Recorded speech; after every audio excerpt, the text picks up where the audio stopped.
from Scotland who came to the United States to be a lawyer, allegedly murdered by her husband. Now her family's trying to get her body back to the UK. All the latest coming up. I'm Eric Spillman. President Trump says he wants more indictments after pressuring his attorney general to prosecute one of his biggest critics, former FBI Director James Comey. I'll have the latest.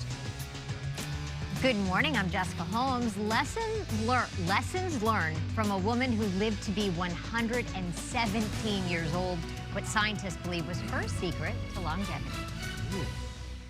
Hey there, everybody. Good morning. I'm Melvin Robert. Coming up, Lenny Kravitz unveils his new furniture line with CB2. We'll tell you all about it in just a little bit.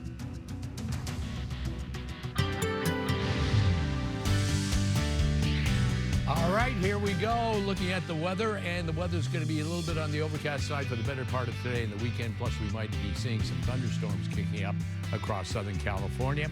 72 today for the coastal downtown, 77, 82 in the San Fernando Valley.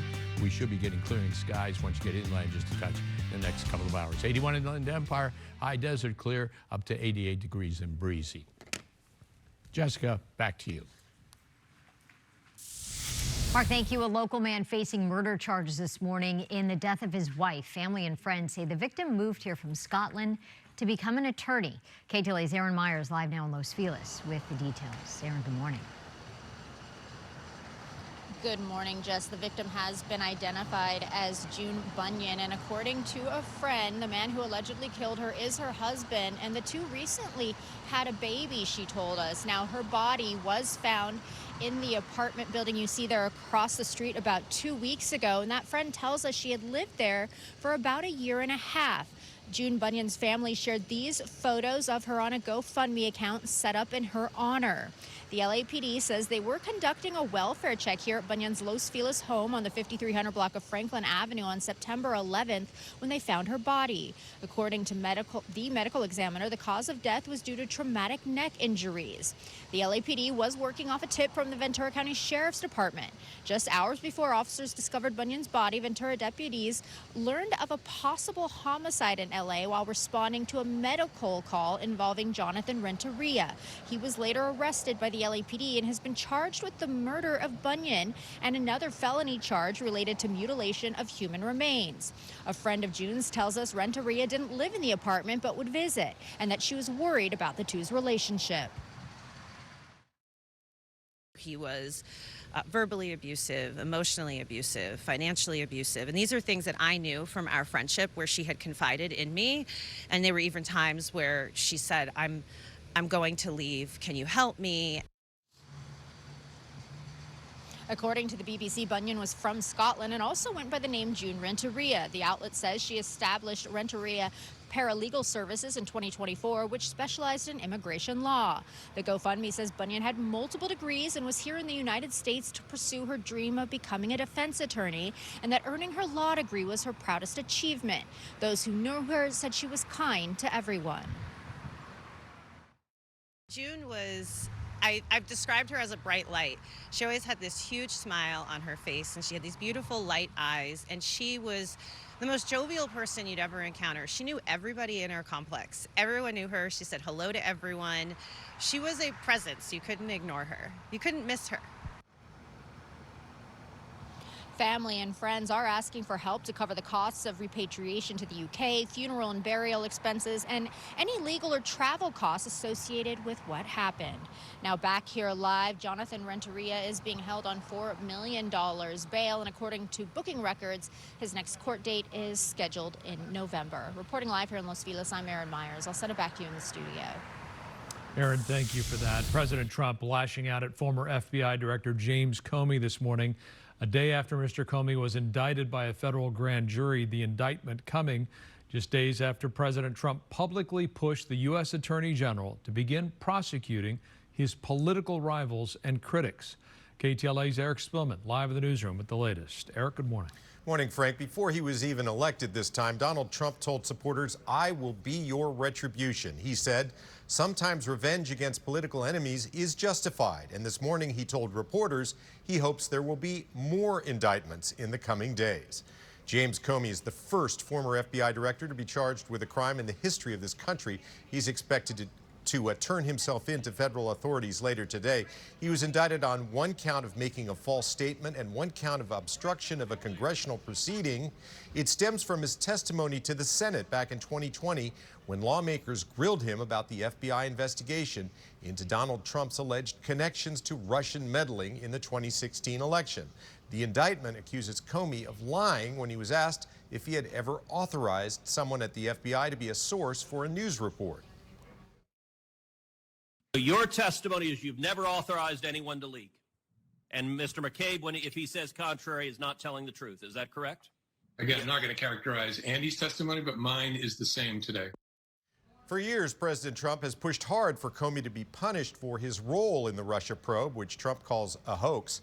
Over the weekend, in a social media post, the president pressured his Attorney General Pam Bondi to get it done. The president forced out Republican career U.S. Attorney in Eastern Virginia, Eric Siebert, after he refused to prosecute Comey, citing insufficient evidence. Trump then installed one of his own personal lawyers, named Lindsay Halligan, to the office. She has no experience as a prosecutor. She's an insurance attorney, but she is the one who presented the case to the grand jury late yesterday, and she's the only person from the Justice Department who signed the indictment. The president this morning has been celebrating on social media, writing that Comey lied and saying that he ought to pay a big price. As he was leaving the White House, reporters asked him whether this is about revenge. It's about justice, really. It's not revenge. It's about justice. It's also about the fact that you can't let this go on.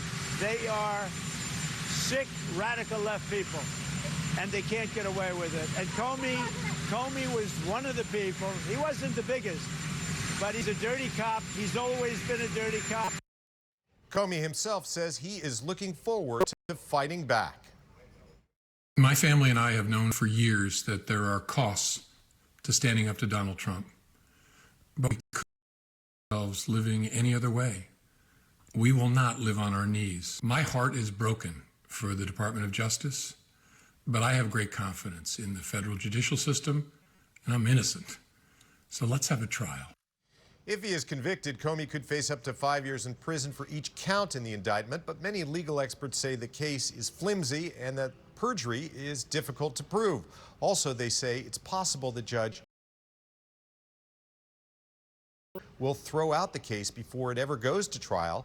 Reaction to the indictment is predictably mixed, depending on whether you are talking to someone who supports President Trump or somebody who does not. This is Exhibit A in the gross corruption of the Department of Justice and the justice system under the Trump administration. When we have a system where the President of the United States is ordering the prosecution of particular individuals, we have a gross abuse of power and a corruption of power. This is karma. The only disappointment that I have is that they announced this publicly instead of having 29 heavily armed FBI agents storm James Comey's home at 6 o'clock tomorrow morning and roust he and his wife out of bed. All right, who is next? Well, the president has, in social media posts, called for his Justice Department to go after New York State Attorney General Letitia James, who filed a civil suit against him, and Senator Adam Schiff, who was a manager of the first of Trump's impeachment trials. We'll send it back to you. 3, 2, 1, engines full power, and liftoff of Falcon 9. Go SpaceX, go Starlink. SpaceX launching 24 Starlink internet satellites into orbit last night. A Falcon 9 rocket lifting off from Vandenberg Space Force Base in Central California. This was just before 9:30 p.m. And minutes later, the rocket's first staged touchdown on SpaceX's drone ship in the Pacific Ocean. The launch wasn't that visible this time due to all the clouds. This was the 123rd Falcon 9 launch this year. Breeze Airways is planning to fly internationally for the first time early next year, adding destinations for beach lovers. The seasonal schedule kicks off in January with Saturday-only flights to Cancun out of Virginia and Charleston, South Carolina. Future routes include Raleigh-Durham to Jamaica, as well as service to Punta Cana and the Dominican Republic.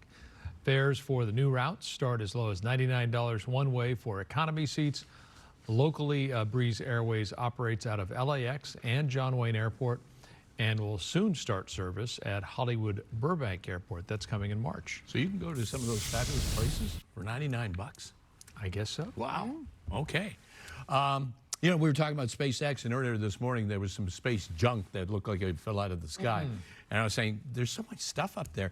And Megan said, if you go to a place where you don't have light pollution, so where it's totally dark, she says, you can see all these things flying around. Orbiting over. Yeah, and it's like, she goes, it's sad because you want to look at stars and you just see space junk.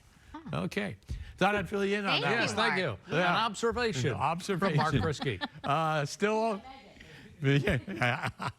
See what you find out when you work the early edition? That is true. You get all kinds of information.